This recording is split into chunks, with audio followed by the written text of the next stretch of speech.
Thank you very much.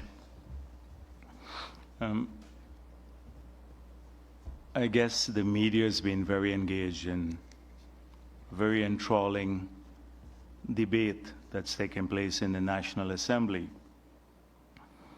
And unfortunately, what we'd anticipated, which should be a contest of ideas and vision, through all of the rhetoric,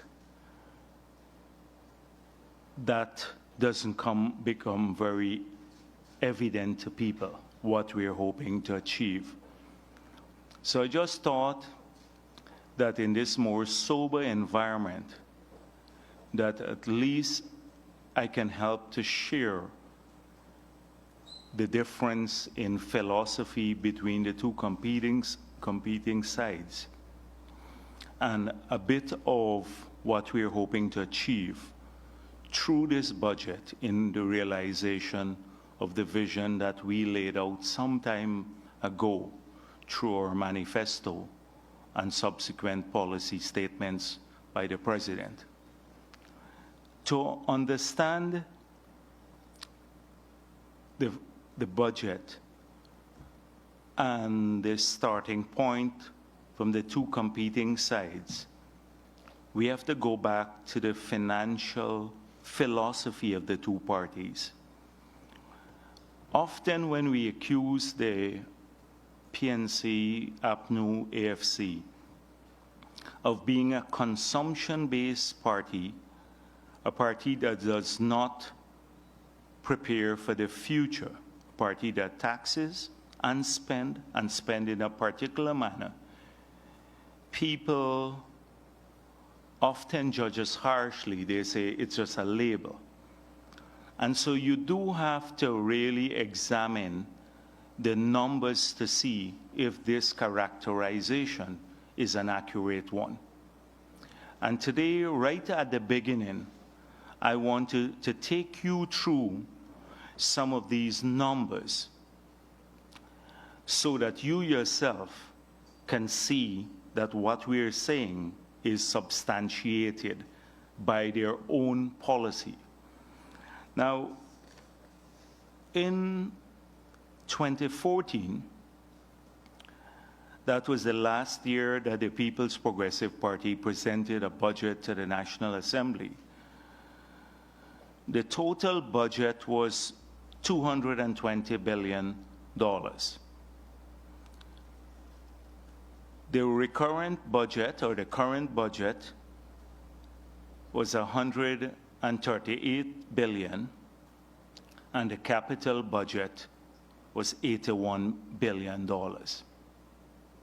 So I'm not going to go through every single year, but let's go to the last budget that the APNU presented. And I want to take you to the last budget, which was for 2019, how those figures changed. So the total budget grew from $220 billion to $300 billion, an increase of 36%.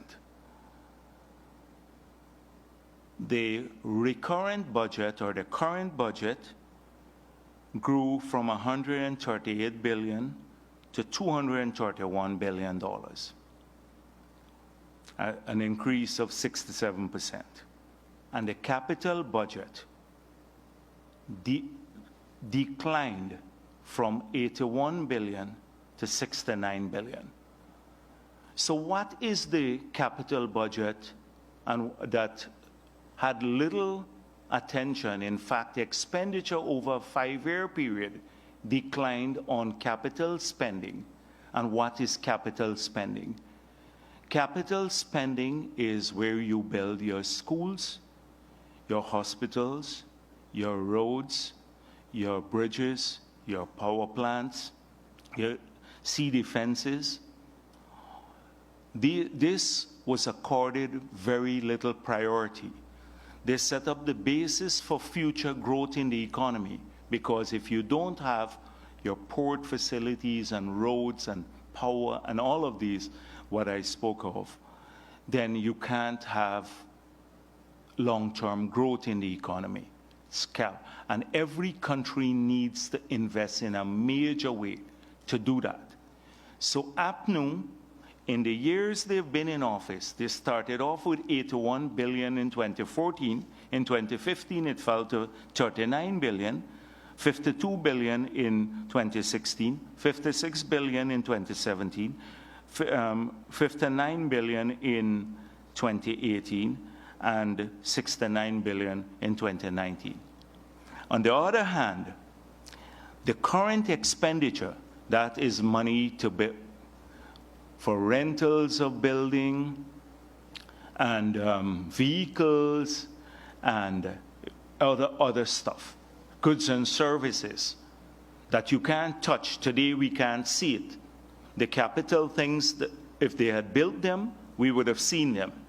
Those are the things that were accorded the greatest priority. It's consumption-based. So they spent $231 billion. That grew by 67%. And that is why we say it's a consumption-based party that is focused heavily on that philosophy. It doesn't think about future growth, and the numbers tell that story.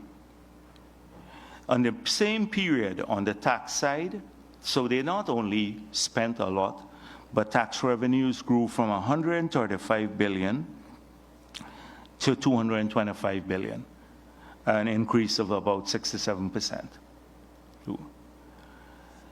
This is very, very important. So when I listen to people speak in the National Assembly about the future of this country and about future growth and well-being, if we had continued with their philosophy, we're going to end up, over time this builds up, consuming everything we earn with no provisions for the future, not building the infrastructure of the future that will ensure that jobs of the future jobs are guaranteed or generated, and that we can't ensure the future well-being of our people. So let's come to the PPP now, and what has happened in the last 2 years. Last year, because if we leave out 2020 as a year of transition. In 2021, the recurrent expenditure was $279 billion.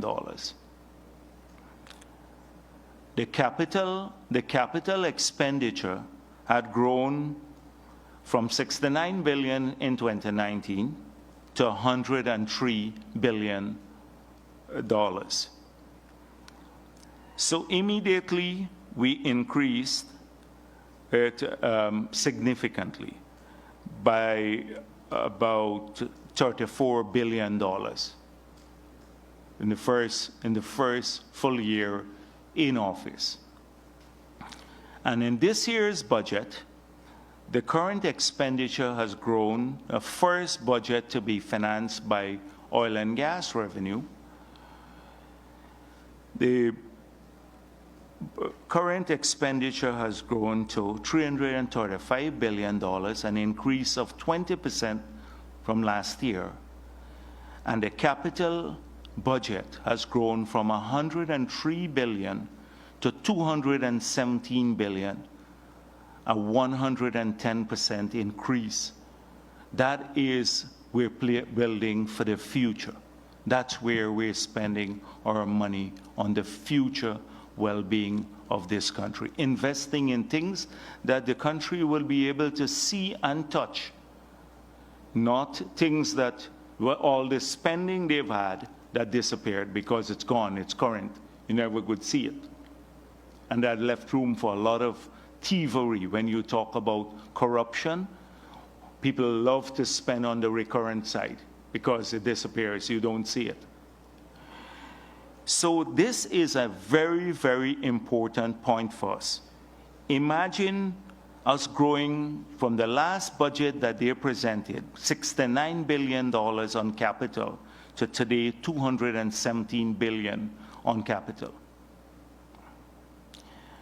And this tells the story of PPP governments and the story of the transformation of this country, why we did so well without oil and gas money from the period we took office, when the debt burden was, debt overhang was 9 times that of our economy, and to service debt we used 153% of revenue.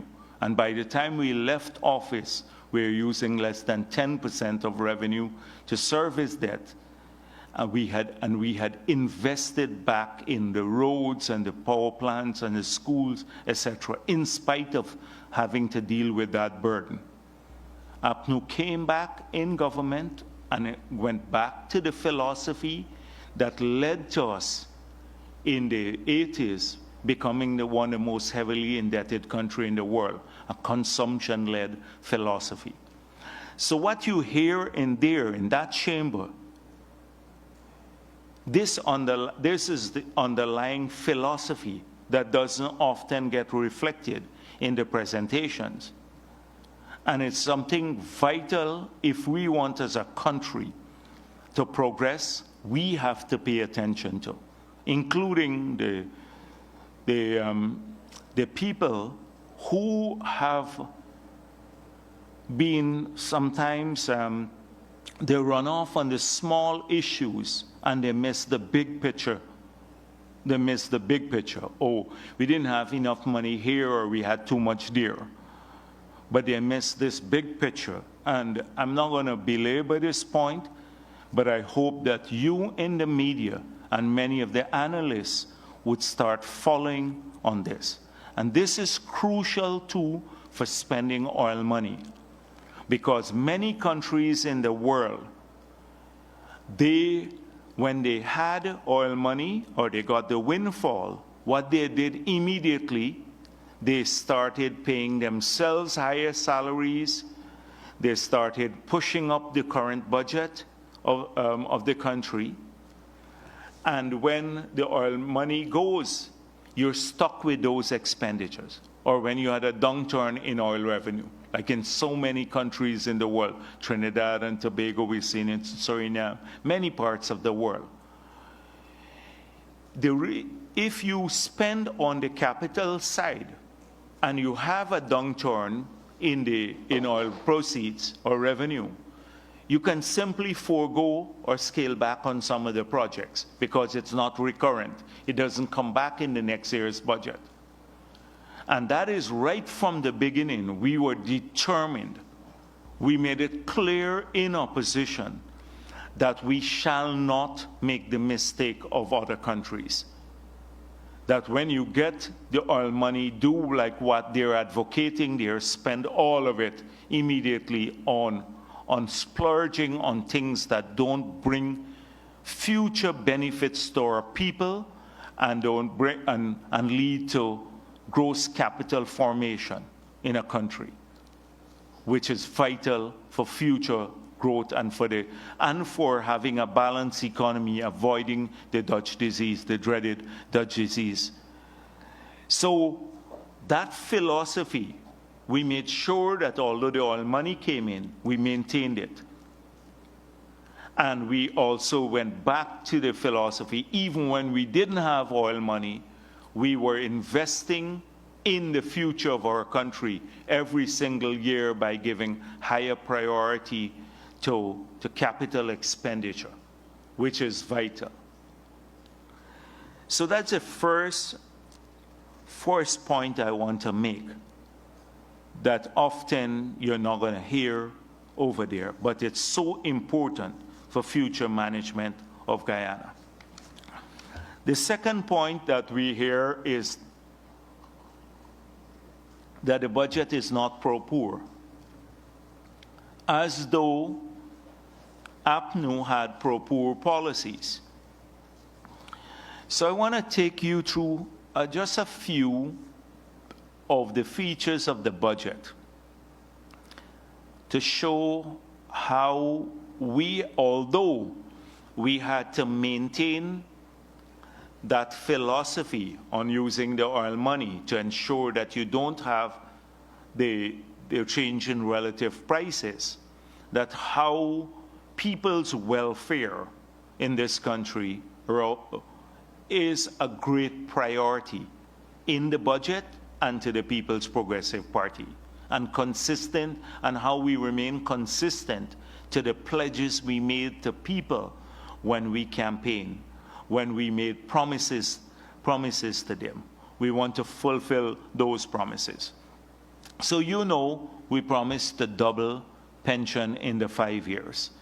I remember in 2015, APNU said, immediately upon assumption in office, they will double pensions. Of course, that never happened.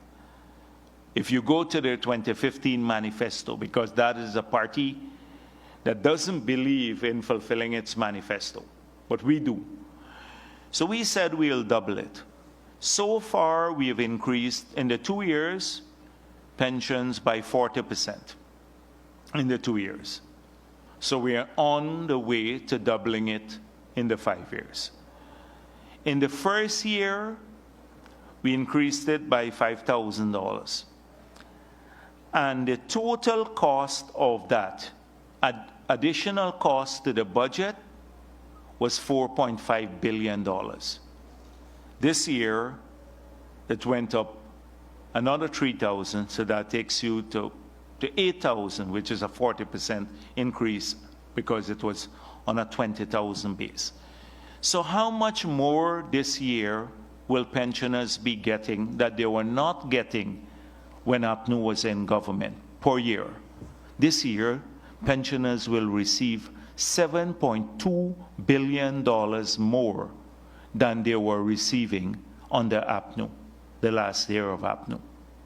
And if you look at the 2 years cumulatively, it's $11.7 billion. But let's take 2022 alone. This year, our pensioners will be getting in their pockets $7.2 billion more than they were getting under APNU. Secondly, the school kids, because we care grant.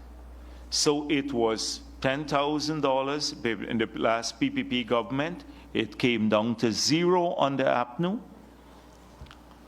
We increased it to $15,000 last year, and we promised to reinstate it and to take it to $50,000 per child in the 5-year period.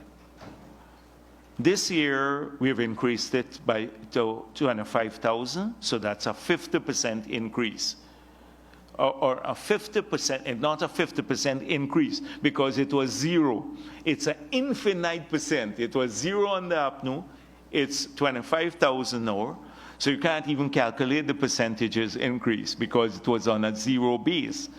But it's half of our pledge that we have made. So how much, and we've done something else. We have now extended this to private schools too, kids in private schools. So 200,000 of our children will get this. This is equivalent to $5 billion. So our children now will get $5 billion more this year directly from the government that they didn't get under APNU. In fact, it was taken away by APNU. And there's nothing for poor. There's nothing here for poor people or children, if you listen to the APNU presenters there. The school uniform has moved from $2,000 now to $5,000. We never even promised that, but that has increased by over 100%. It used to be $2,000, the school uniform grant, and we increased it to now $5,000.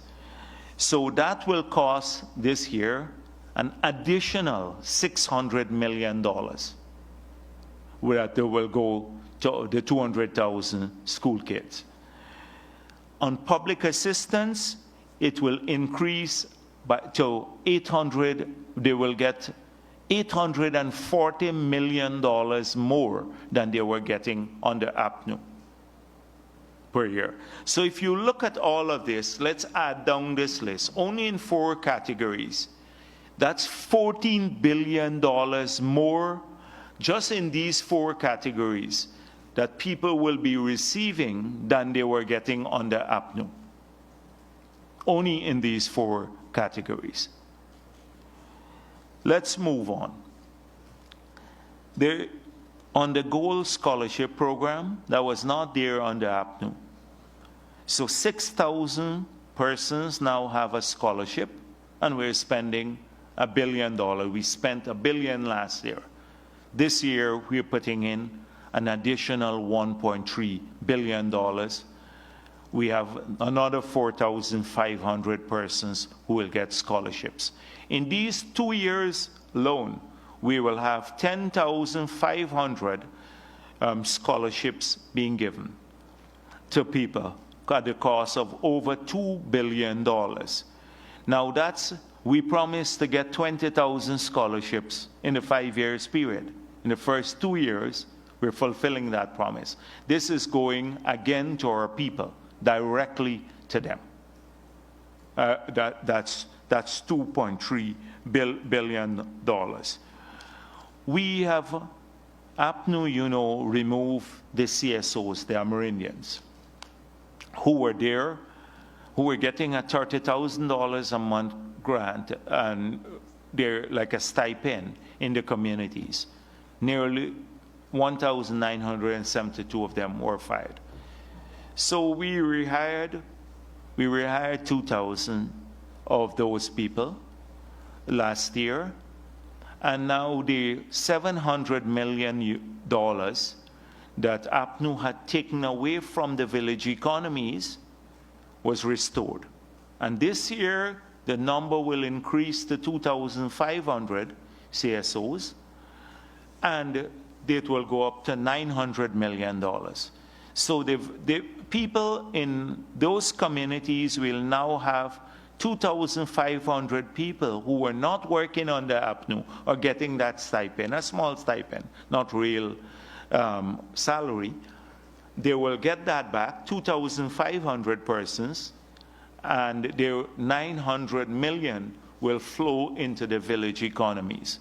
That's not pro Purtu. And then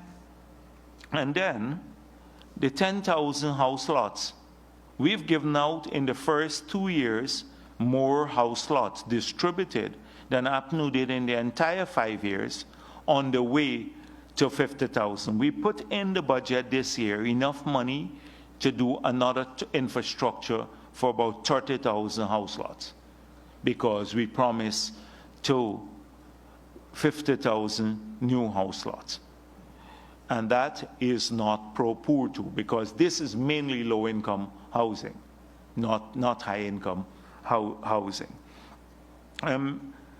Then on the it's the barefacedness that really troubles me when people talk about pro poor, and you could increase the fees and taxes, 200 fees and taxes on a single budget. You recall the infamous Jordan's budget, where everything was increased. All the licensing fees, some moving by 400, 600%.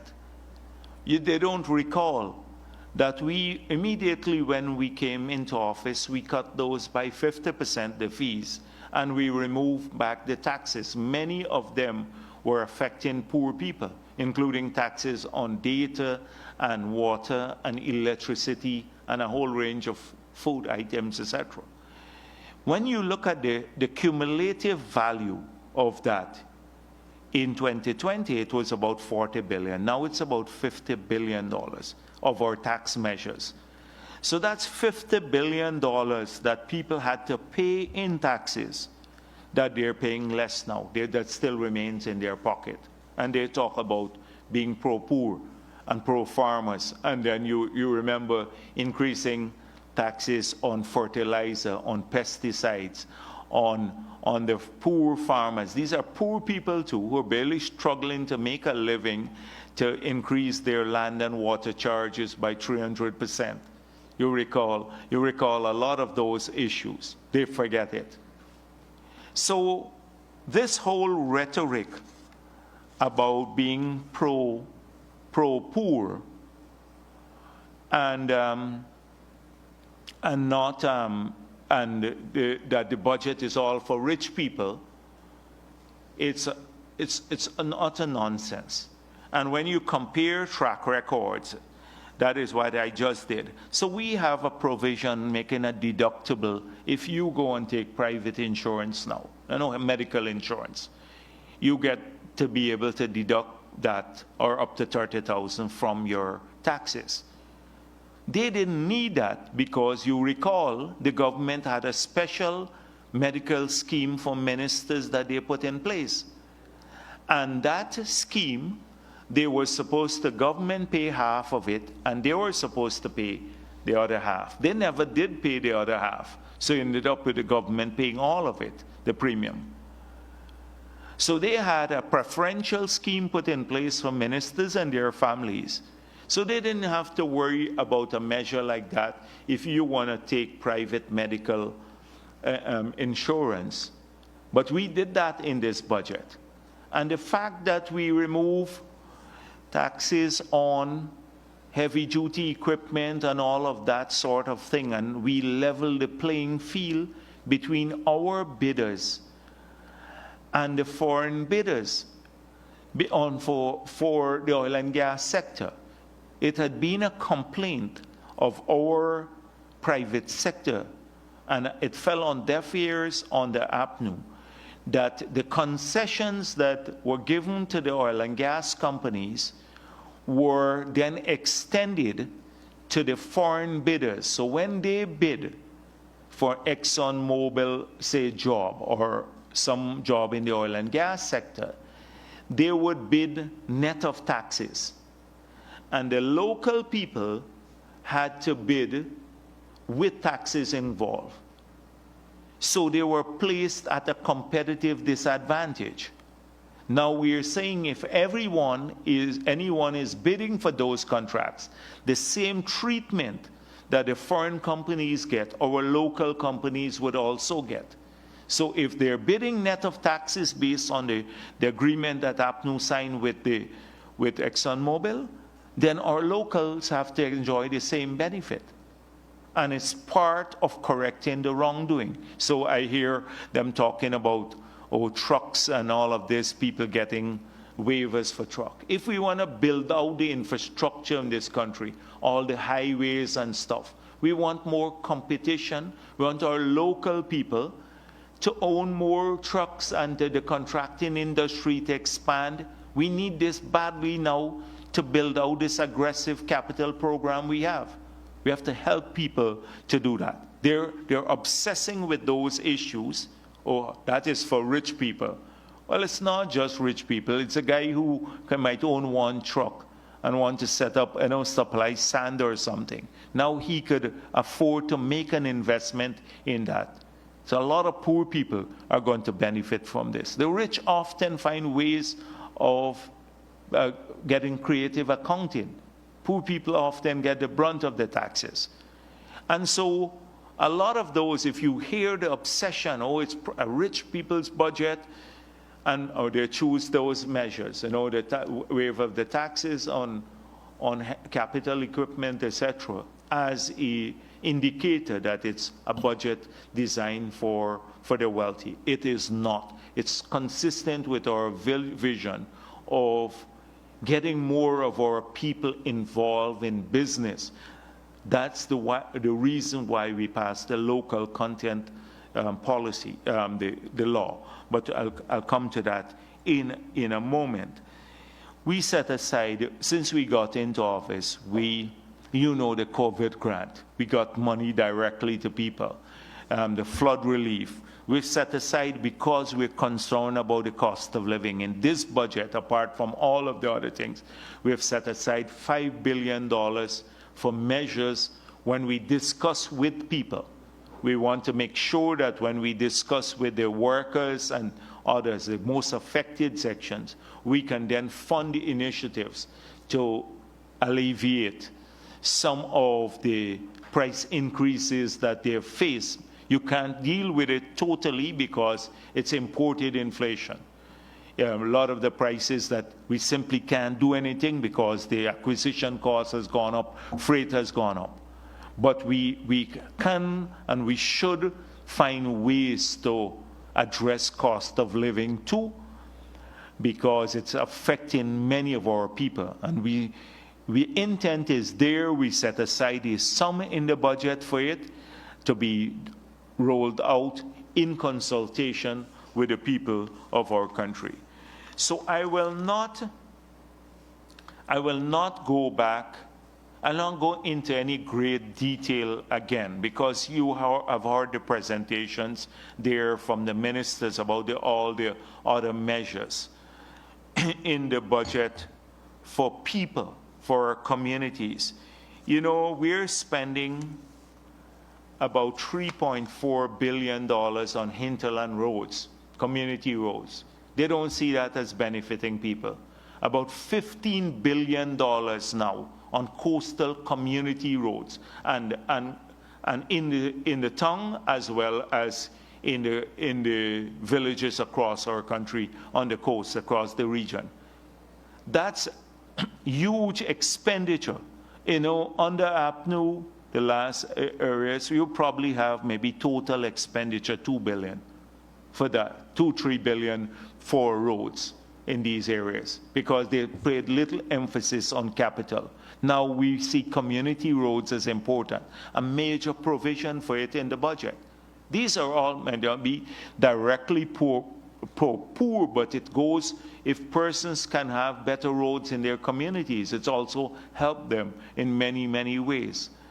So I'm not going to try to justify this point because I think the presenters on our side have been making this point over and over. But this budget seeks to balance addressing people's livelihoods, concerns, creating jobs, expanding our economy, preparing for the future, as well as welfare, enhancing welfare of our people.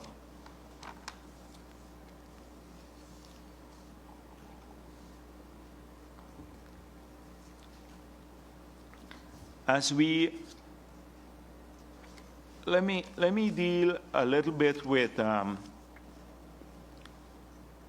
the constitutional agencies, because in the public domain we have been getting some heat basically for some of the constitutional bodies not being in place.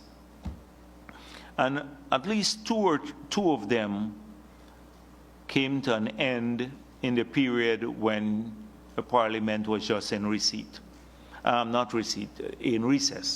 The Parliament was in recess. They came to an end in August 2021.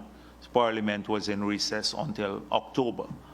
So the parliamentary process has now been yielding results, because often in the appointment of these commissions, you have a parliamentary input. So it has always been our position, and from the beginning, I think the president was misquoted as saying he did not want to meet the leader of the opposition. But when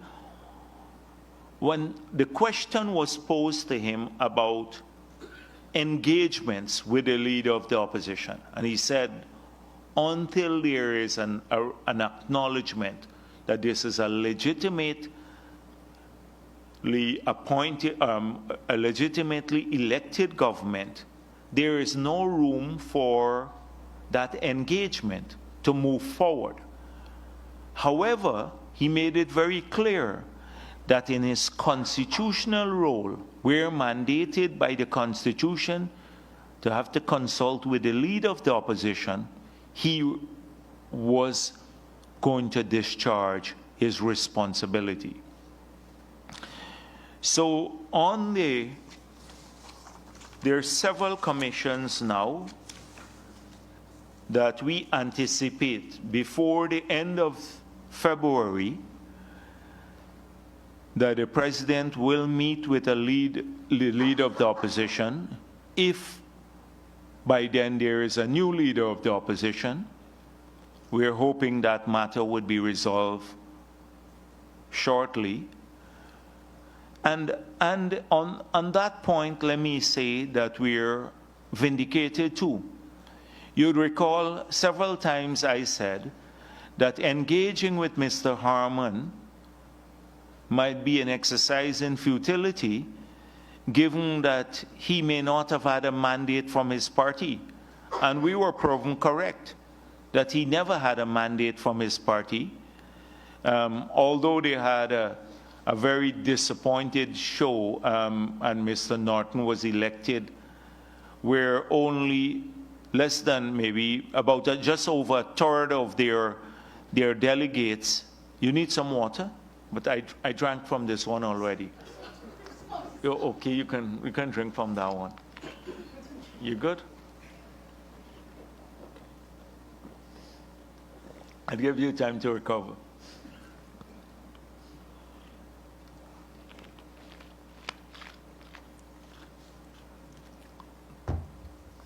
Yeah. So the point I was making is, and I think we made this point elsewhere, that of the 3,000 delegates that they said, and they were boasting about, I read every media report had, in all the newspapers everywhere, that they had 3,000 delegates, so we're going by what the media said, that only 1,200 voted. So my conclusion as a politician is that if a third of your delegates vote, and they said they had 12,000 members, 3,000 delegates. If a third of them voted, your delegates to the conference, it meant that 2/3 of them felt none of the three candidates were inspiring or was inspiring enough to lead the party. Notwithstanding, Mr. Norton prevailed, as we suspected. And now they're in the process of electing a new leader of the opposition. So once that person is in place, we anticipate that by the end of February, we should have all of the commissions, the service commissions in place, right? So the president will consult with the leader of the opposition on the Judicial Service Commission and putting it back in place, the Public Service Commission, and the Teaching Service Commission. The Police Service Commission, 4 names have been approved by the committee, and it's on the order paper now for the approval of Parliament to come to the President.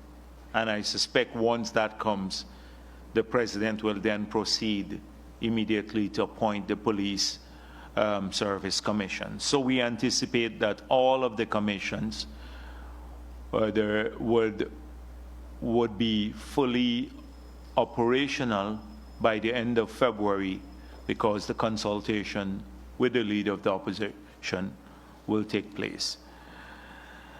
On the Integrity Commission, we anticipate that also will be in place. But let me make it very clear that the Integrity Commission is not in place, but the law and the Secretariat are in place. And there is an obligation for members to submit. We have submitted. Notwithstanding, there is no commission. I've submitted, I know most of our MPs, we'd have to check with everyone, but we've made it clear they have to submit their statements to the Integrity Commission. There is a secretariat. You get a receipt for your submission. So even in the absence of the commission, what APNU did, they not only did not have the commission in place for 3 years, but they refused to take the submissions. And that's why we disagreed with the ruling at that period by the chair of the commission to say that they would not look at the 3 back years, because there was an obligation to comply with the law. The law didn't change. It's just that the commission was not in place, but the secretariat was in place. And so let us make this very, very clear that members of parliament and everyone, they still have to submit even in their absence. Now, APNU did not submit for 3 years. 2016, 2017 and 2018, they made no submission. They did not accept any submissions in that period. So that's the difference. There's a huge difference here.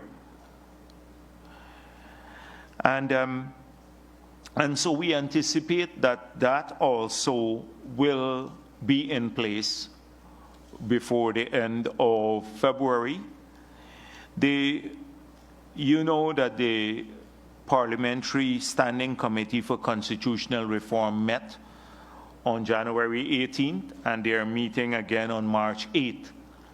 So consistent with the pledge of our manifesto, this year we put in place $125 million in the budget for them to start the work on what we promised in our manifesto, consultations across the country for constitutional reform.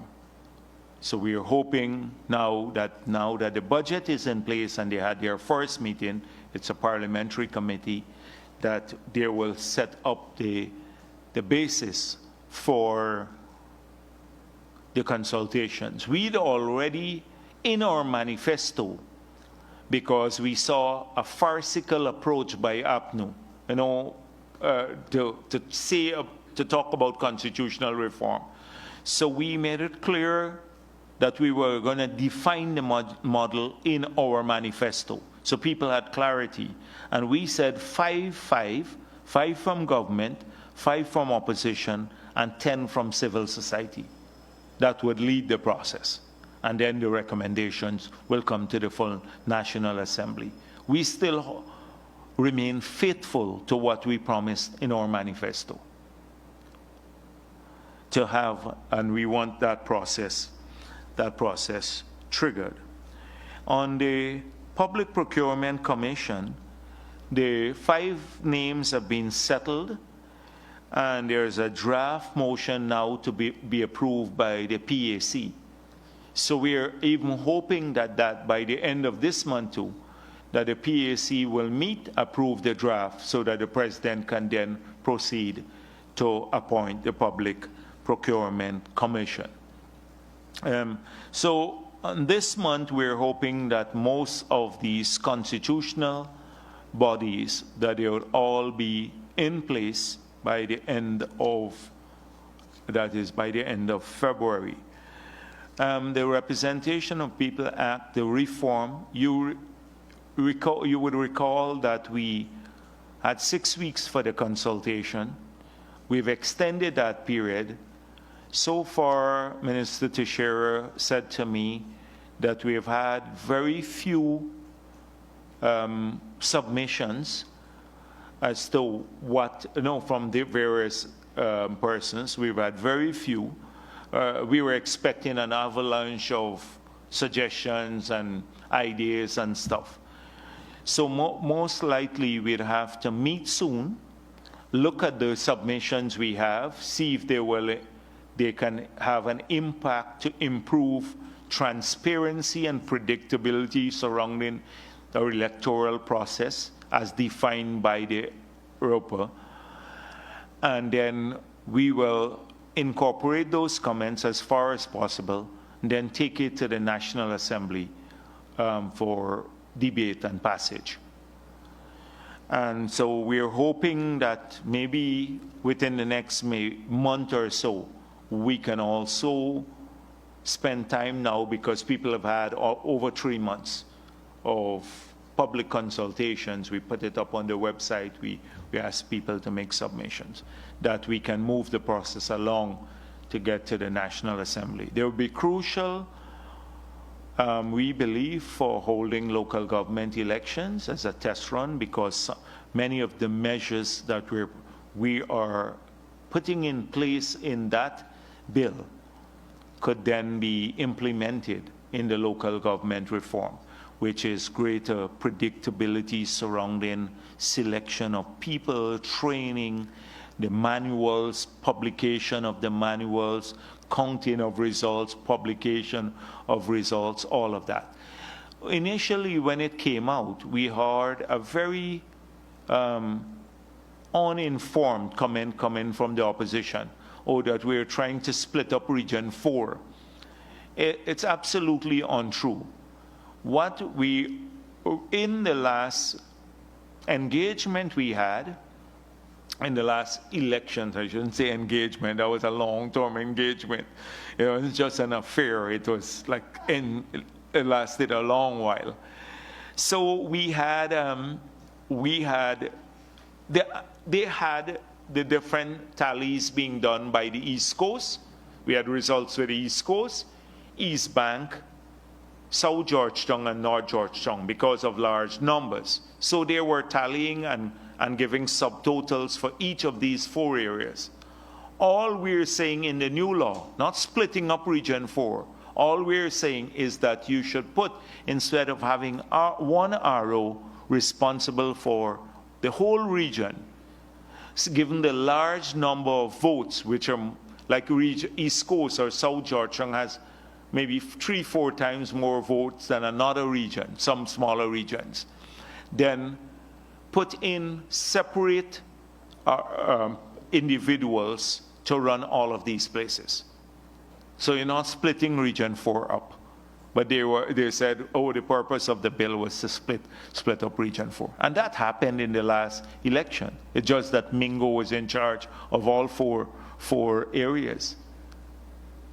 And that led to a lot of confusion. You recall the so-called 47 boxes that they said didn't have the documentation, when they directed the people not to put those documents in those boxes, but to hand them over to them, and they had them, and then those disappeared. So we are hoping that we can move that forward within a matter of a month, have that table in the National Assembly. Since we're talking about agenda, we're looking at I see a lot of talk has been about hemp. And yes, we are now working on legislation. It would be a highly regulated sector.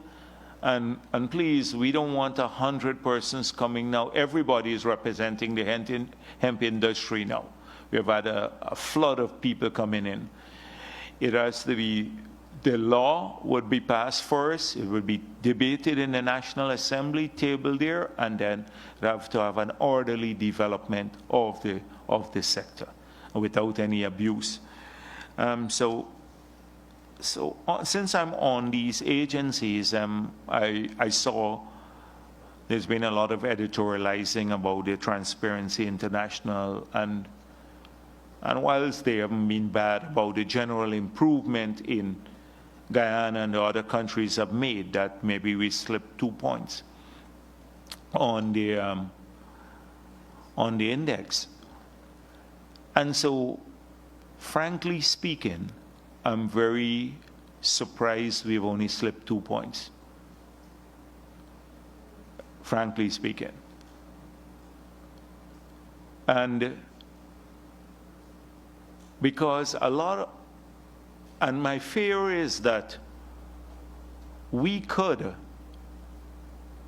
possibly go lower when we start and the media coverage starts coming out about the where the Public Accounts Committee, now they're started to look at the Auditor General's report from 2016. Remember, in the entire APNO period, practically, the Public Accounts Committee could not get to consider in great detail what took place in that period. The audit reports were tabled. The Public Accounts Committee didn't get to go through it in great detail. So a lot of the transgressions from that period, and trust me, they were egregious transgressions, they involve violation, serious violation, that you wouldn't even find in a PPP era, any PPP era, a minister taking an unsolicited bid to the cabinet and getting a cabinet approval and then spending $100 and something million on the basis of that approval, which was illegally obtained because the laws of Guyana say that a cabinet cannot approve contracts. It only has a no objection role. So that is in the public domain now, but people read the newspapers globally. They would scan, they would have surveys done. Secondly, the drug bond. That is yet to be explored in its full manifestations. But that over $300 million, nearly $300 million was spent to rent over a two and a half years period a house, a converted house, at the price of $12.5 million a month net of taxes. $12.5 million per month, when the building price, the acquisition cost of the building was $25 million. 2 months of rental would have repaid. And remember that, again, was through no public tender. You would never find that in a PPP government, or something as egregious as that. A $12.5 million a month being paid for a building and a house at that, without any public tender. That's going to come out. We're going to have, what will come out also is that the last government, without any parliament in place, illegally, because the government, after it had fallen, and in the post-election period, when it lost the election, spent in that period, when it had fallen, there was no government practice, well, there was a government, a caretaker government in place, and after the election, spent $419.5 billion without parliamentary oversight. And sometimes we're concerned about a tiny contract now. We don't pay attention to that. But that will come out globally. And my fear is that a lot of these things, because things happen with a lag, the fact that we charge the Minister of Finance for selling a property that's worth maybe $6 billion or $20 million, don't you think that impacts? They assess countries. They don't care about APNO or PPP. That will affect us too. And then the fact that we don't know what TIGI, because we checked all of these transgressions and they were muted. They have turned on the mute button in the whole APNO period when these transgressions were taking place. Very muted. Now they're aggressive again. But we don't know what to report because they seem to have an anti-PPP agenda. We don't see the report they send up. And it would be useful if they're transparent organizations for them to publish what report they send to Transparency International. That would be the ultimate act of transparency, for you to say what you're reporting, because they're very selective. You recall when Harman was on some trip, they said they'll have to meet with him to confirm it. So you have a lot of allegations about PPP corruption and PPP involved in this, etc. But we had evidence. I'm telling you about hard evidence. So every day they say we're corrupt again. But this is hard evidence, and those reports are going to be in the public domain because their period that we have now really assessed all of these audit reports. They're going to come out. It seems as though the country forgot that, and amnesia. The same people were talking, and the organizations like TIGI, they don't have any integrity as far as I'm concerned because they're very selective. Now, if you look at also Transparency International, I believe that they're biased against the developing world, particularly people who are darker. I think one time I said it's almost like a blackness index. When the countries that are darker tend to be, they put them as more corrupt. And it's a Western bias against countries like ours. Western. So we have our gripe about that.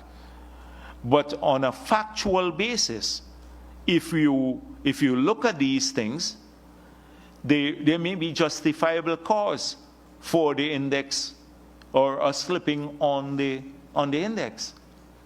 It could be a function of misinformation by organizations like TIGI because they have an anti-PPP agenda. And it could be because a lot of these things, as we charge people now, the Minister of Finance gets charged now, then that goes down. Yeah, there was a huge, massive corruption. How could the procurement system, although there is a law, it's not inviolate because the minister can bypass the law and go to the cabinet and get an approval and spend the money. So the system is not robust.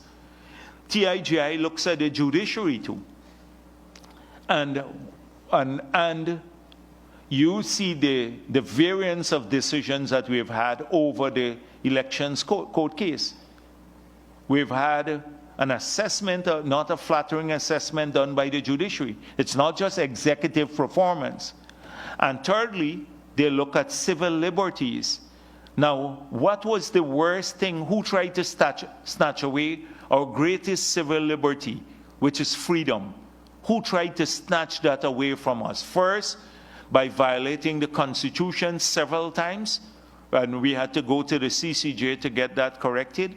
Two, by refusing to obey the Constitution, holding elections on time after they fell. And thirdly, by trying to snatch the elections. Those are, so when people assess these, often they say, oh, it's government, somehow or corruption in government. They assess the country. They assess a lot of these issues. And often with a lag effect. You know, what happens in the past catches up with you now too. So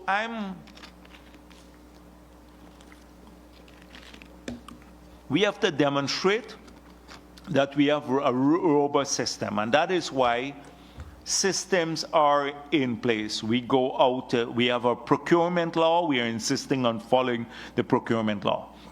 And I come to all of that about how we've been building the robust systems. And it's not that the systems are not in place. It was APNU's illegal behavior. We had a constitution that was clear to everyone, both on the appointment of the head of GCOM and on when you should hold an election, you know, like after no confidence vote. But it's trying to corrupt the system. It's non-adherence that is the problem. And so we have to demonstrate to organizations like Transparency International, etc., that the system is in place. It's the illegal behavior. But unfortunately, you can't punish. You have to go to the court like that. You couldn't catch the head of state and lock him up because you had to go all the way to the CCJ to get it reversed. This is very important for us as we move forward.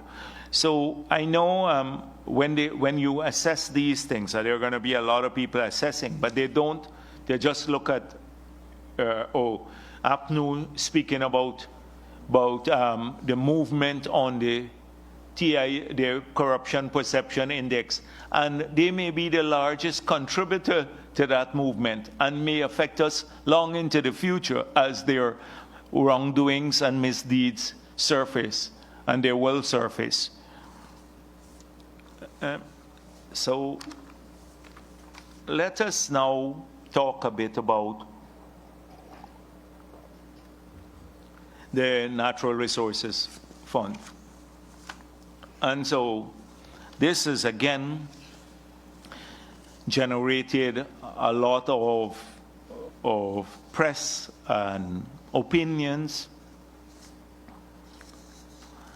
Some are genuine and some are not based on fact. So first of all, in opposition, we made it clear that we are not going to use the NRF that was passed by APNO in the new government. We said there were two issues that we were mainly concerned about. It's cumbersome, and cumbersome to operationalize, and number two, it vests enormous powers, all the powers in the minister directly, the Minister of Finance. And we demonstrated how this was so. So we said we will pursue the amendments to correct this. We said also we want to ensure that there are penalties to address situations similar to what happened with the signing bonus. So what was the frame of mind? Because we have to operationalize this bill. We were taking a lot of flack. If you look at the newspapers too, people are saying, we're sitting on money, we're borrowing, there are development needs for people, and you have to spend the money on the development needs and future growth for Guyana, and blaming the government for not operationalizing the fund. So we started off, we divided this into a few areas. First of all, receipts from oil and gas companies. So let's say number one area is the receipts. So we made it clear that we had that situation where Mr. Jordan said to this country, we never received nor requested a signing bonus. A year after that, the country found out not only had they received the signing bonus, well, in a year, they had deposited it in an account that is not the consolidated fund, nor in the balance sheet of the central bank. Now, our Constitution and the FMA make it, they define how monies, public monies, have to be deposited. First of all, it has to be in the consolidated fund. It could be in three funds: the consolidated fund, a deposit fund, but if you create a deposit fund, it has to be created for a specific purpose and Parliament has to be notified, or a fund created by special legislation, say the Lotto Fund. It's created by special legislation by the Parliament. So They deposited this money in another account, not in any of these three funds, illegally, and answered to the country, we didn't receive the money. Then we heard they were taking money directly from there to pay legal fees for the court case and what else we don't know. So we then said this money has to be paid into the consolidated fund. So clearly, transparency surrounding money coming from the oil companies has to be crucial in our whole drive to transparency around oil money. And how did we fix that? The first thing we fixed in this piece of legislation is we obligated under the new law, the amendment to the NRF, the minister to publish, which was not there before, to publish in the official gazette and notify the parliament within a time period for every receipt from the oil and gas, any oil and gas company that will be paid into the fund.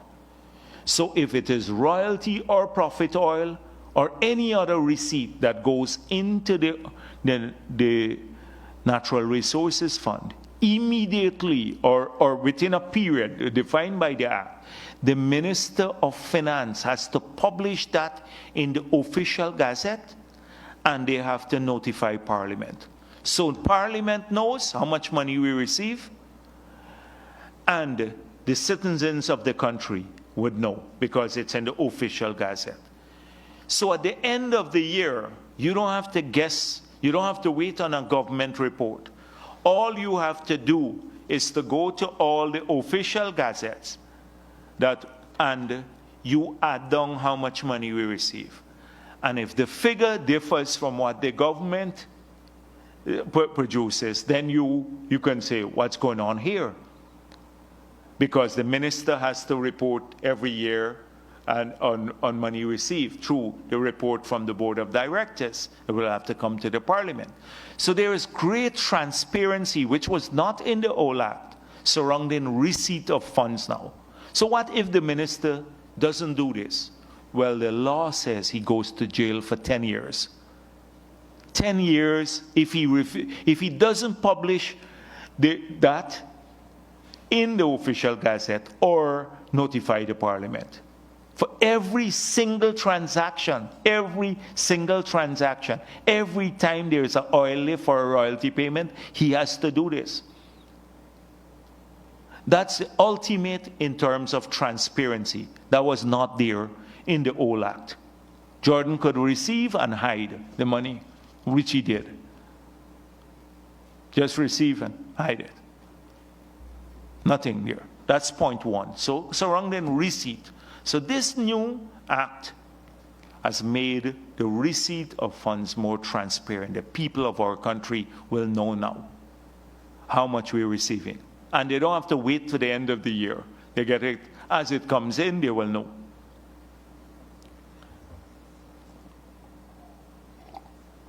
Secondly, so we receive the money, it comes into the fund. So all of the money is in the fund now.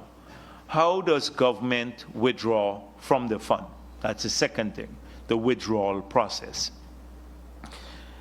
So under the old act, every year there are two sets of withdrawal that could take place. You had charges that you could withdraw directly from the fund, where they could author for all sorts of expenses. We have removed that. You cannot withdraw a single cent directly from the fund except through the budget now, which has to be appropriated. You can't go, nobody can go to the fund and withdraw a single cent now.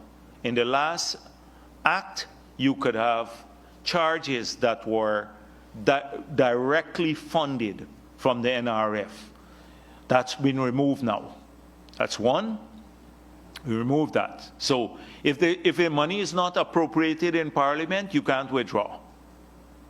There must be parliamentary oversight over every cent spent of oil money. Can't go to, nobody can say, I'm taking $10 or $1 million for admin expense from the fund. That's prohibited in the new law. So that's the first method of withdrawal. And under the old act, the second method of withdrawal was the Minister of Finance would every year calculate how much he could withdraw. So the calculation is done in this manner. First, the Minister of Finance puts in place a macroeconomic committee, and his nominee chairs the macroeconomic committee. So the macroeconomic committee then makes a recommendation to him, how much, just a recommendation to him, how much money they think is sustainable to withdraw from the fund. The Minister of Finance is then solely responsible for determining the final and the fiscally sustainable amount to withdraw from the fund. He's the only person responsible for determining how much. And he does this on the basis of something called a fiscal rule, which is all assumption based. So you know how you calculate in economics. You can say, like a lot of countries do this. They say if there is a shortfall in the budget based on a revenue, say we anticipate $100 million of revenue, and only $50 million were to come in, then we can draw $50 million from the fund. So what ministers of finance tend to do around the world, they would say we anticipate $150 million. And when you have a shortfall of $100 million now, because you only get 50, they can then draw down $100 million. And who determines the final assumptions made in the fiscal rule? It is the Minister of Finance. Jordan, like under the act, would have been Jordan. So we vested all of the decision making and withdrawal in one man, the Minister of Finance. He decides, and he could manipulate the formula to decide how much will be withdrawn. There's no transparency. Nobody in the public domain will know how the calculations are made, or even if you oppose the calculation. So I could come along as an economist and say, I don't agree with your assumptions. I don't agree with the inflation rate that you're using, but it doesn't matter, because he determines finally what those numbers are. It's assumption based. So what did we replace this with? We replaced this with a fixed formula. No minister has to calculate this now. Nobody has to calculate this every year. In Schedule 1, we said, if we receive X amount of money, up to this amount can come. Now, many people think the whole sum would come, but it says as up to a ceiling of. So you can choose to withdraw less. The Minister of Finance can choose to withdraw less, doesn't have to take it. So, for example, if it says 500 million, or below 500 million, all comes to the budget. Second 500 million, 75%. So, that gives you a figure, say 850 million or so. But that's a ceiling. That is not the sum that would automatically come to the budget. He can withdraw up to that level. So it establishes a ceiling that is formula-based. You can't exceed that. And now every citizen of the country sees the formula, they understand it, they can then calculate, they know how much revenue by going to the Gazette we've collected for the year, they can calculate what the Minister of Finance's ceiling will be. You can do that as an ordinary citizen. Everyone in this country can do that. Not one minister, not one person in this country. Every citizen would be able to calculate the ceiling. You will know what it is. So, greater transparency, removal of all the powers vested in the Minister of Finance for withdrawal of funds. And now replacing that with a transparent mechanism. So that's how on the withdrawal side. So greater transparency. On the expenditure side now,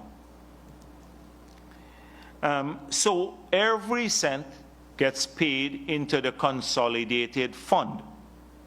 Every cent that's withdrawn, it goes to the consolidated fund, not separate accounts now. So we went through the receiving the money in the National Resources Fund. The government, through a formula that's transparent to everyone, gets some money to come to the budget now, and it all comes into the consolidated fund. Some remains in the Natural Resources Fund. We'll come to that in a moment. But the money that comes to the budget, how does it get spent? So I saw some statements about, first of all, it comes in basically as budgetary support. It comes to the consolidated fund. But it's crucial how it's spent, because, and that is why I started off on the philosophy. So many people see that our capital expenditure, where it matters, has increased by 110% over last year. But on the recurrent side, it's just less than 20%. I see a lot of headlines saying budget fueled by oil money and all of that stuff. But it's not. If you look at the total budget, the total budget is $552.9 billion. Oil revenue in that budget is $126.6 billion, 23%. It's not the total, it's not just fueled by it. It's the first year oil money is coming in to the budget. But it's only 23% of our total budget, our expenditure, the revenue coming in from oil and gas. So we need to keep that perspective too. Yes, it's important. Oil money is coming in for the first time into the budget, but it's not, you have a bigger budget, a $500 and something billion budget, and this is only 120 billion coming in. So that is crucial. So what happens? People say in the public domain, first of all, that it is not, it is illegal, right? That is illegal. I saw a public comment by one commentator that the expenditure may be illegal because it has to be based on the act, has to be project determined. So this is what it says, withdrawals from section 16 of the act. Says, all withdrawals from the fund shall be deposited into the consolidated fund. So that's condition one. That will be met. Every cent will be deposited in the consolidated fund. And shall be used only to finance a national development priorities, including any initiative aimed at realizing an inclusive green economy, and B, essential projects that are essentially relating to ameliorating the effect of major natural disaster. So natural disaster projects, but national development priorities. The budget is a development tool. The priorities are in the budget.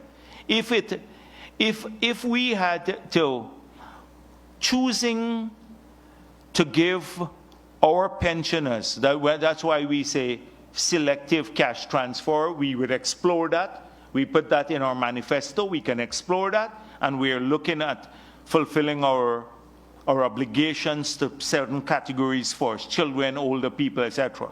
But that could be a national development priority. It doesn't say a project. He is saying that it has to be project-based. It does not have to be project-based. Nowhere in the document does it say that budgetary support conflicts with the legislation. In fact, it has to fund it must be paid into the consolidated fund and fund national development priorities as determined by the executive. That's your role. You get elected to determine what national development priorities are. So that I saw that comment about it being illegal and the withdrawal. It is absolutely not true. Secondly, there are concerns, and people say, oh, there are no penalties for misspending oil money. I see that comment too. And some countries have harsh penalties for spending oil money. But the oil money comes in here, in this case, as mainly budgetary support at this stage. So it's difficult to pinpoint in which is oil money because it comes into the consolidated fund as revenue. So that is why the Minister of Finance made it very clear that there is first of all, we will not be able to spend a single cent or finance a single activity from oil money if it is not in the budget. And the budget has to have parliamentary approval and appropriated by the parliament. So every activity in Guyana funded by oil money must be approved by the parliament. That's the first point. Every activity. We can't say tomorrow, oh, we want to approve something else. Let's take some money from the NRF or from the consolidated fund and fund this activity using oil money if it is not in the budget and not passed by Parliament. So that's clear. That's transparency there. Transparency, the parliamentary oversight of every cent of expenditure. So this is use of money. So we move from receipt of money, enhanced transparency there, to the formula, withdrawal from the fund, now to use of money. All of it consolidated fund, every cent appropriated, so that there's none of that. And then the penalties for misuse, the penalties are enshrined in the FMA and the Criminal Law, the Liabilities Offences Act. You know, you have the criminal acts. If you steal public money, you can be charged. Huh? Yes, the Criminal Offences Act. So we dealt with three things so far. We're going on to the fourth aspect of improvement on the NRF. So the NRF now, the old version, had the Minister of Finance in charge of management of the fund. Forget about the part about withdrawal, his ability solely to determine how much was withdrawn. Now he deals with the management of the fund. He is the man in charge. He makes all the decision. Now the Minister of Finance is appointed a politician, appointed by the President of Guyana, a politician appointed by the President of Guyana, who is in charge. So it boggles my mind when we decided to replace the Minister of Finance with a board of directors and determine who the members by qualification, who the members of the board can be. So they have to be technical people. And then in that board of directors, put on it a member of the private sector and a member from the National Assembly. So where the Minister of Finance controlled everything, managed the fund, and he's appointed by the President and he's a politician. Now we're replacing this with a technical board appointed by the president. I don't know who else would appoint them. The president appoints judges. The president appoints the commissions, the constitutional commissions, but we don't want him to appoint a board of directors. But it's okay when he is minister, who he appointed, who's a politician, was there managing the fund. It was okay then. And I see the policy forum loved that because they were consulted on that, and all of that. So this is the issue, and it bothers me that people don't see a big difference. So they're running off now. Who appoints the board of directors? They can't see the qualitative change. There's a major qualitative change here from transferring this power from one politician and appointed by the president to 5 persons appointed by the president, 3 in his own discretion, which can come but have to be technical people, and then including a private sector and a parliamentary input. It's unbelievable. I thought people would embrace this immediately. Oh, they were not consulted on it. And so that is what we spoke about, insulating, having a group of people make that decision. This is on the management and oversight of the fund. So that's the 4th element. I talk about the withdrawal receipts. I talk about withdrawal, how we have improved that. I talk about use of money, and now management and oversight. So we change the management for the better. We remove the discretionary unilateral powers of the minister to manage the fund, replace it with a board. Now, I've heard comments that this board may be illegal because it's not a body corporate.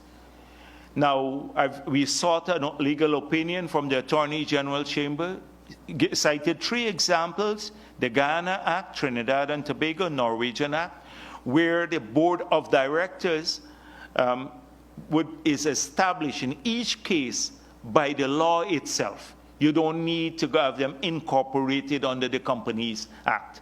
Establish the board of directors. So we dealt with that issue.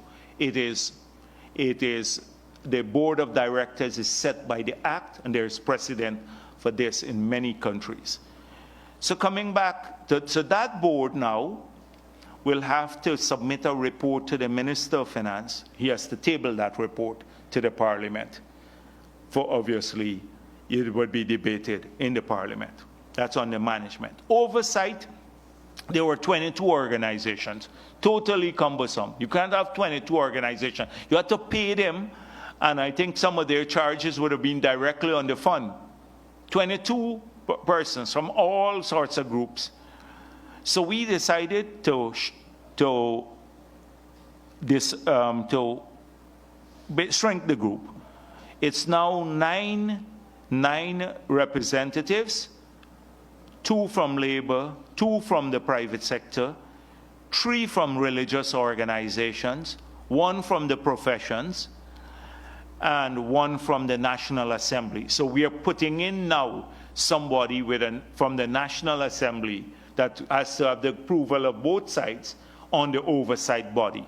They too have to do a report, and their report will go directly to the Speaker. And so that is on the oversight. Then on the investment committee, the opposition has a nominee. So the investment committee will work with the board and the central bank and obviously the oversight body to see that the resources are well managed. I've dealt with a few key components of the bill. And so if you trace that, those are the critical points. 1, receipt of money. And now today that's totally transparent in the new act. Massive improvement.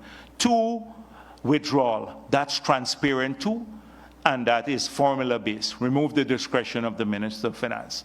3, the use of the money. Transparent through a budgetary process, appropriated. And 4, to removing the powers of the minister and vesting it in a board in terms of management and oversight. Those are the key elements of the bill. And so I hope that a lot of the noise we hear, they would pay attention to this.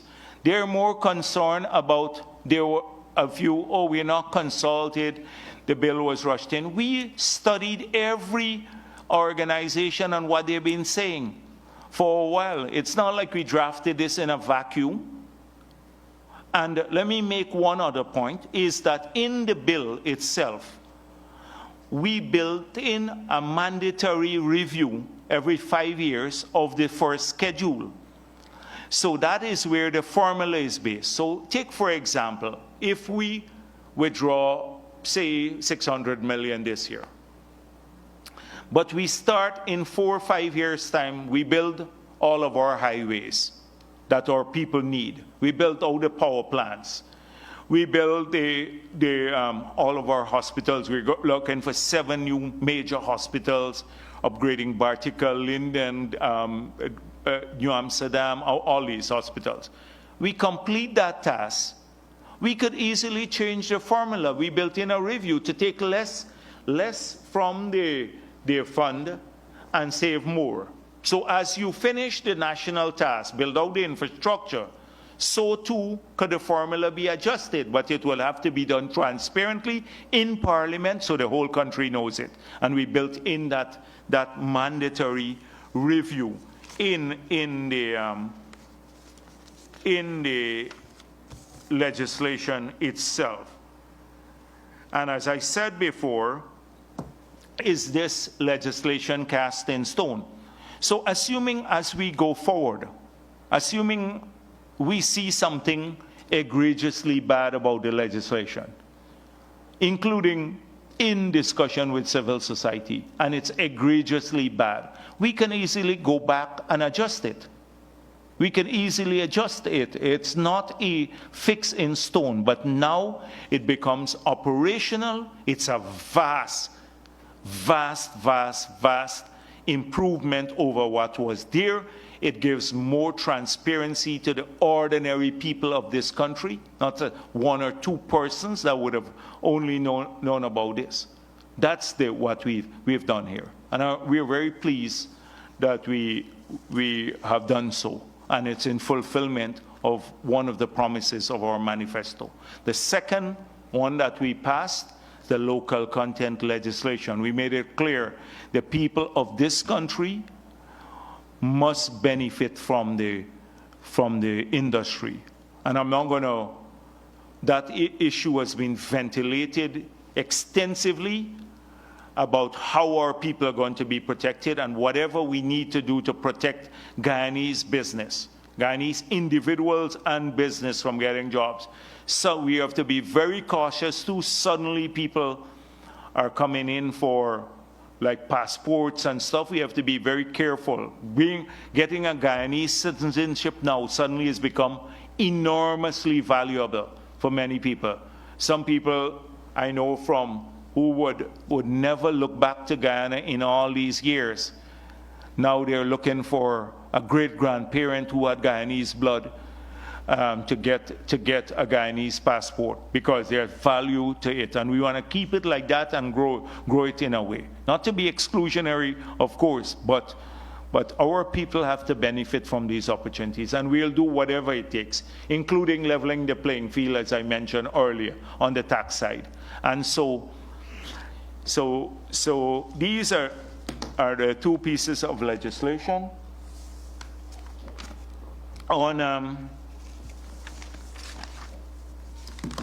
Let me just go quickly with a few other things that may be in the public domain and so I didn't speak for a very long time. And I'm using this. So let me quickly tell you, there's been a lot of controversy about the audit, the post-2017 audit. So we have now gone out back. We have a local consortium. We're going out for an audit that would allow the foreign company to work with the local people and to build capacity here. After We're hoping that after this would be done, the 2017 to the 2020 audit is done, that locals would have all the capacity to do future audit. And this is separate from the audit done by the GRA. So GRA in itself has to build its own capacity to do the audit for tax purposes. But this is here to audit external expenditure, to see reasonableness and fairness and all of that, to protect our interests as to what is charged against cost oil. So we don't mind waiting a few more days. It's not going to change. Exxon is not going to erase it directly, say, insist that, oh, there's a 2 years and the time has expired to do the audit. If that happens, they'll have to reopen the whole PSA. And I don't think they want to reopen the PSA. So if they insist on that, so we have the time, but we are going to use this little time, and we've gone out now to tender in the new, to work with the locals to build that capacity. Local content, we're already putting in place the secretariat and the mechanism now. We're getting some consultancies in from Guyana and other places. We started recruiting some staff to get the ball rolling so that we're ready. We have like a 6 months period to get all of this in place. People can still very soon come in and start getting registered. But I think the signal has been sent to the oil companies, and they recognize that they have to work in these areas with Guyanese companies. That list is not exhaustive. We may need to adjust to. If the local capacity is overestimated in the list, we have to give some waivers. But as we go along, we're going to improve on this, but progressively to get more business to our people. But we should fiercely, as a country, defend our right to do this. I see some interlopers now trying to say, oh, we shouldn't be doing this, is anti-CARICOM and all sorts of things. We strongly believe that this is a justice thing. I've seen what other countries have. I've seen Trinidad and Tobago local content policy too. I've seen a lot of things. So we're not backing down on that one. We're not backing down. This is an opportunity for our people to get to get a chance to be able to be priority suppliers of goods and services and employment to the companies. And the foreign companies are not excluded, including regional companies. If they want to be here too, then come and join with a local company. You can buy up to 49% of the shares in the local company. So you're not excluded totally. And you want to be on that list to enjoy the preferences that Guyanese companies enjoy by their legislation now. So they can participate in the capital of the company. On the review of Yellowtail, we have been, there was an expectation that would be done before the end of the year. We've had some setbacks. We've been working more. And so we're anticipating the completion of everything by the end of March, latest, by the end of March now. So we have some consultancies in place, and the ministry has been reviewing. They have a draft license. There's a parallel process at the EPA, and we anticipate that by that period, by the end of March, that the review will be completed and the license issued. The gas to energy project, as you saw, we had gone out separately to pre-qualify. Exxon had done so on the NGL facility, and the government of Guyana on the power plant. There was a study done, and it showed that cost savings could be much if we go as a joint project. The cost savings could be as much as $60 million US. So we decided to go out back for expressions of interest. That was closed on the 20th of January. They're now working to pre-qualify the companies, and then a request for proposal will go out shortly thereafter. So we are anticipating we will start getting bids in sometime by the maybe by the middle of the year or so, even earlier than that, depending on the length of time and when the request for proposal will move forward. Where the CGX has found oil there, there may be now increased pressure a bit, because if they move swiftly to move to a new model PSA, so because we had nobody coming forward now on the basis of new fines to move into a new production sharing license.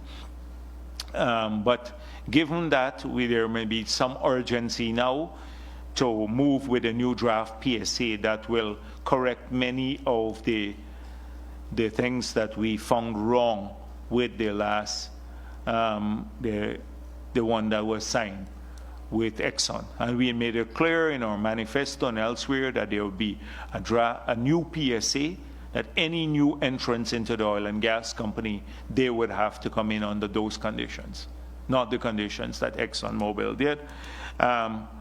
We're moving ahead on the review of the Petroleum Act.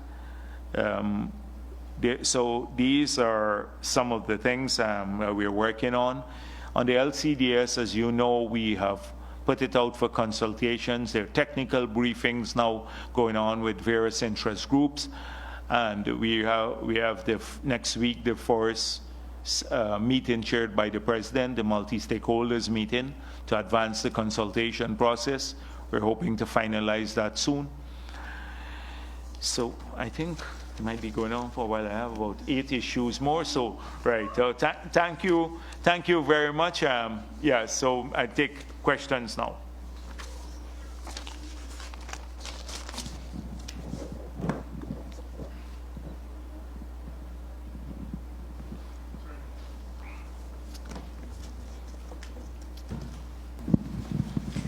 Good afternoon, Dr. Jagdeo. Kiana Wilberg from the Kaiser News Oil and Gas Department. Sir, I have a few questions for you. First, starting on the Yellowtail project. At your last press conference, you noted that efforts were being made to get some sort of acknowledgement from ExxonMobil regarding as much as $2 billion in insurance coverage for the project before it commences operations. Can you provide us with an update as to whether ExxonMobil is inclined, the parent company that is now inclined to give us the full coverage insurance, or are they still steering clear of that? Secondly, sir, with regard to the disparity in taxes that's paid by locals versus foreign companies, can you say exactly, apart from the measures in Budget 2022, how is the local content legislation now dealing with that, leveling the playing field to ensure that the subcontractors of ExxonMobil and other companies that enjoy a tax-free break, the same is enjoyed by our locals so that they can put forward competitive bids as well? Yes, sir. And can you also say how the legislation deals with local companies that have an issue with finding collateral so that they can get the loans needed to also make themselves further competitive? ExxonMobil, this is on another issue, sir. ExxonMobil has missed another deadline to fix the new gas compressor issue. That was supposed to be addressed December, January. They continue to experience design issues. It's moved back to first half of the year.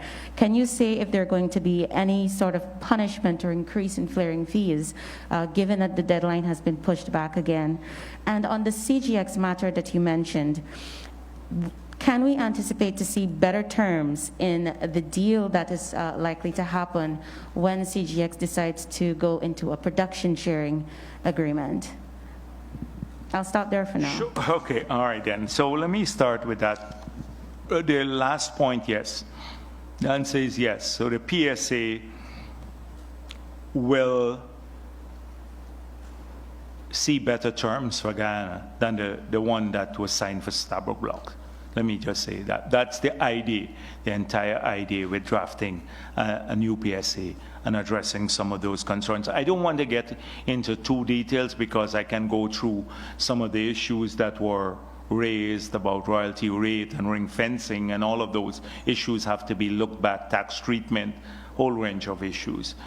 So those would have to be looked at. There are about 10 or 11 areas that we've identified. A lot of them to do with the fiscal terms, to have a look at. We also, let me just be very nuanced too, because I like to be clear so people don't understand. We have a window in which we want to accelerate the production to transfer what is a buried asset and might become stranded into financial assets. And so we therefore have to take that into account too. However, the conditions will be better. So to answer that in short. Secondly, on the compressor, the fine is pretty hefty now. It's a pretty hefty fine. And one of the few countries that have put a carbon-based fine on flaring. So I thought that moving it there, so they would have to continue paying. They'd have to pay us, keep for every ton of emission emitted, where no other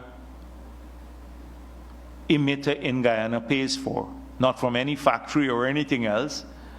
They are paying for that because the emission is the same, whether you flare or you put out burning fossil fuel in your generator. It's emission. No other company or sector in Guyana has to pay for this. So this is specific to the oil and gas sector, and the rates are pretty high too. Well, now the carbon trading market has skyrocketed in the past because of the move upwards of the price for gas. The price for gas tripled in Europe because of supply issues with Russia. So that pushed up the emission trading, the price of the credits on the emission trading schemes. But here in Guyana, I think we had a fairly high level of fine, and that was introduced by us. There are two things on the local content. So it's not, we'd have to do a lot of capacity building for our companies. So the first stage is to get them registered, and we'd have to work with our companies. But those are two areas that are very important that you mentioned. The one about tax treatment, and that's why the minute we discussed this, the Minister of Finance made it specifically that we are going to end this. So we're going to accord them, we're going to give direct instructions that when you bid for any job, you bid on the same basis as any foreign company.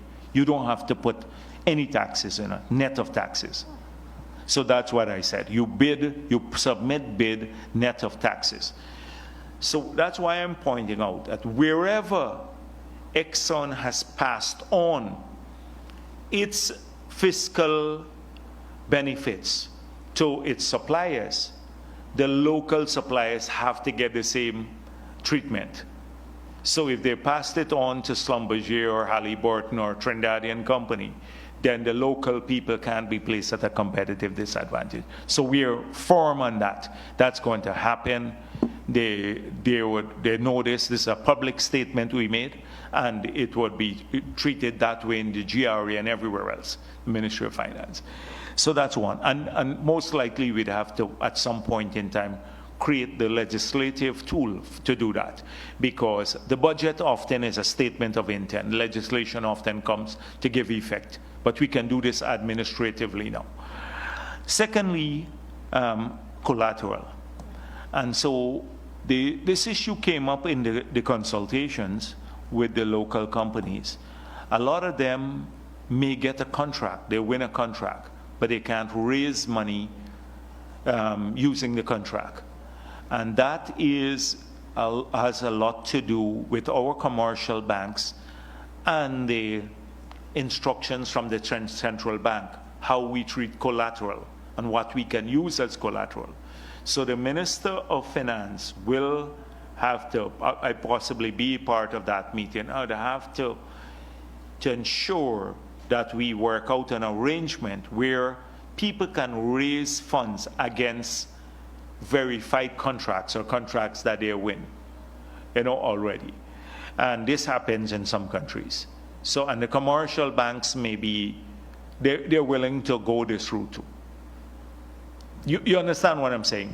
So if, for example, if I have a 5-year contract with ExxonMobil to say provide transportation of 10 vehicles, then using that contract, I can go to the bank and the bank verifies the contract and say that it's a 5-year contract, your repayment terms would allow you to take the vehicle and repay them and make a profit. Okay. Then they can lend against that.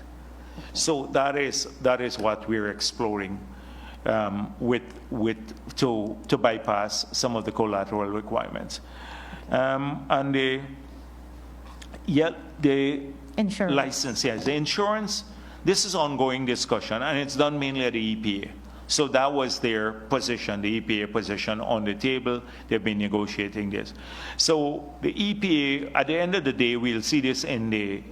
I don't want to. I said that what we were trying to achieve, to get the parent company to give us an insurance. I don't want to give a ball by ball blow because you know the intention already. You'll see the final product when it comes out. But we are pressing hard for that sort of engagement or commitment.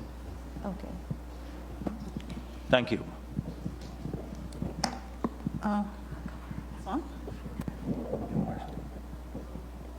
Marcel Thomas from the Starbuck News. I'm trying to get clarity first on CGX. Are you saying that CGX would be subject to a new PSA? Is that it? Yeah, they have to, yes. When they come in a production sharing agreement, they have to sign a production sharing agreement. Yeah, with us. So we made it clear, any new thing, that's a policy statement. It's not, Marcel, I'm surprised that this is surprising to you. We've been saying this all the time, that any new, even Exxon comes in on the Kaichor and Kanji block. But this isn't new. Huh? How is this new? Aren't they holding to an old agreement? CGX, Anandarko, Exxon. I'm kind of confused on this one. No, recall before, there's a lot of controversy about the PSA that Trotman signed with his wife as the witness.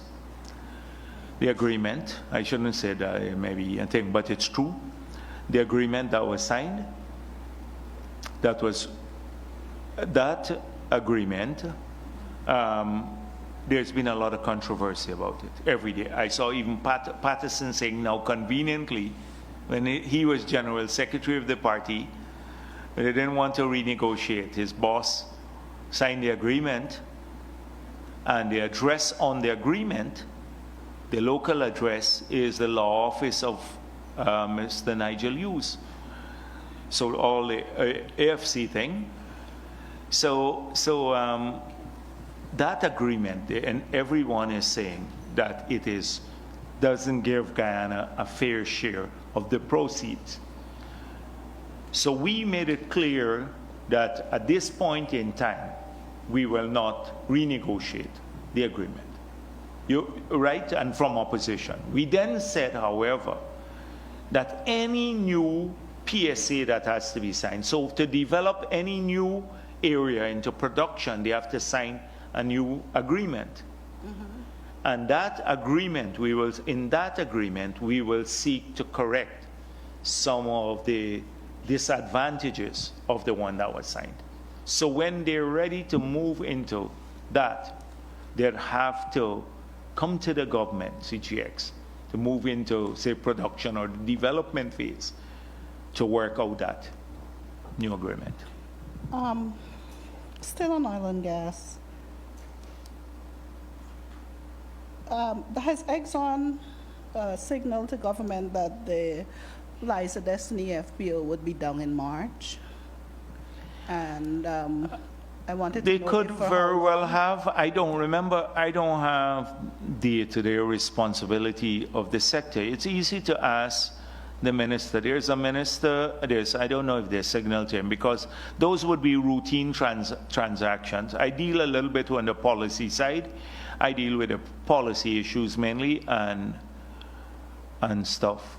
And once the policy is in place, I then move on. It's administered by the ministry. Okay, So you can easily, if they signal that. finish with that. NRF, Yes.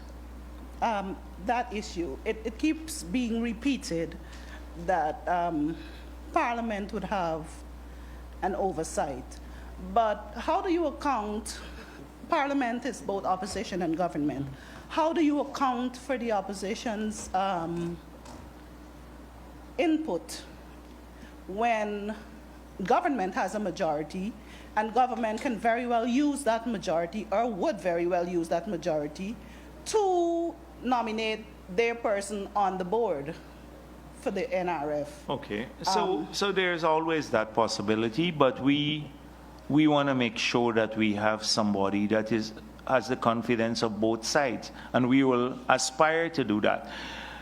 But yeah, so go on. Mhm. So you Yes. aspire to ensure Yes, that there's yes, but inclusivity recall, with but the opposition? Marcel, Yes, sir. recall what was there before. Before this board was in place, the minister appointed by President Granger as a politician was in charge. But Dr. Jagdeo, we're not looking at the before. We're Yeah, looking no, at no, going but we ahead and always have to. And transparency. No, but yes. No, Okay, there were all right. objections even to that one. All right, We were okay. looking ahead, and we're looking And that's why we better. looked ahead and we put in place a board. And that's why we're asking about better Right, and yes. accountability. And I assured you, we will try to get someone who has the support of both sides. Okay, and my final question, your signature on the $2,000 Yeah. note. Oh, I see that as a controversy. That was Not a an controversy. overhang from the past. Maybe that will change in the future. You should ask the president. That's the president. Why can't I ask You should ask you? the president about that. But Ask the if you're president about that one. I'm not answering that one. You ask the president about that one. The president ought to, is the president's signature in the Gazette, not mine. Mr. Jagdeo, Kurt Campbell, Newsroom. I just wanted to ask you about how plans are progressing on auctioning the remaining oil blocks, as was promised for the third quarter. Okay. Additionally, and I don't mean to labor the question, but I wanted to know if you'd be willing to provide at least 2 examples of how the new PSA will differ from the old one. And thirdly, on the question as it relates to flaring, I wanted to know if government is comfortable with the flaring as long as Exxon continues to pay those hefty fines that you talked about. Well, clearly the last point, we would like the flaring to stop. That is clear. There is a no flaring policy in the environmental permit. So if you just wanted the money, we'd say, don't flare as much as you want, and then we just collect the money. So there is a no flaring. But this is a real problem, because they have to pay for this, they have to pay a fine. So I think they want to fix it too, but it's a real problem. It's not getting fixed. So that's clear. We support a no flaring policy. They have issues with this compressor that's been going on, hard to resolve. But whilst they're not fixing, whilst they can't fix it, they have to pay for the flaring.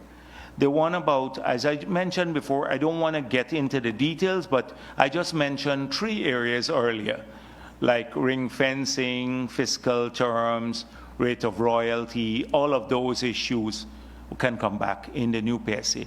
And what was the first one? Sorry. It was about the auction of the oil blocks. Oh yes. So we're looking at that. That's why we said the third quarter of 2022. So we're looking at the relinquishment to see that all of those who have to relinquish, they relinquish the property.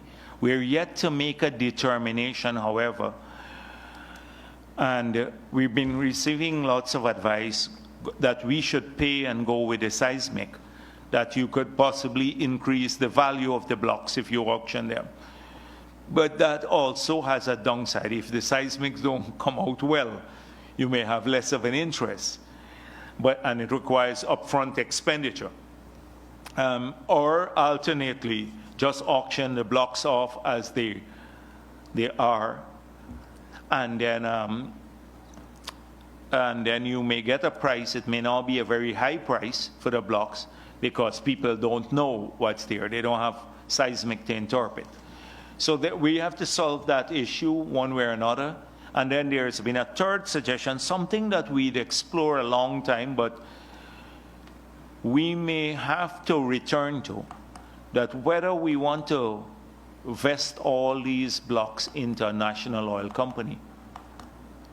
And that is something that has surfaced back. I'm not saying we have decided on that, but a lot of countries have done that, keep for a national oil company. But that requires, in this era, it is very hard to raise financing for exploration and development. And this is big bucks you're talking about, billions of dollars. So that is acting against going forward with that idea. I'm just being open with you, what's the issues there, but definitely those decisions will be made in time for the third quarter, so we can go through a transparent system. Sir, Navendra Siraj, Guyana Chronicle. Yes. Can you disaggregate the proposed expenditure, the proposed capital expenditure, into the sectors, and possibly reiterate what are some of the big projects? Every minister does that, and it's a part of they got a budget at a glance or something.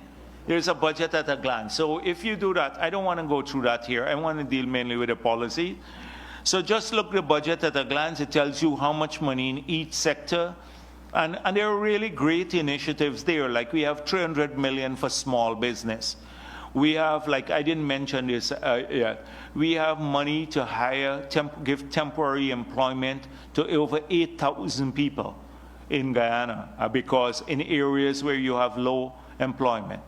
We have money in the budget for the co-investing for areas where you have high unemployment. So, like for example, some areas in Essequibo, building the call center shell and getting people to operate the call centers. We did that in Linden, building out the shell. So a lot of those initiatives, don't get stuck too much with the numbers. Look at the people initiative behind many of the numbers. But the numbers are self-evident, and they're there in that budget at a glance. I don't want to deal with a lot of those. You'll hear them in the debate. I'm not even sure I'd speak. Last question. Can you say if there are provisions in the budget for preparations for LG, or whether GCOM has requested funds for the Yeah, there are provisions for local government elections. There are provisions. But that decision has to be made by not by us. GCOM has to tell us, because often it's the executive people look to, but it's a GCOM constitutional body that makes that determination on readiness. So I just wanted that. Okay then, thank you very much. Okay.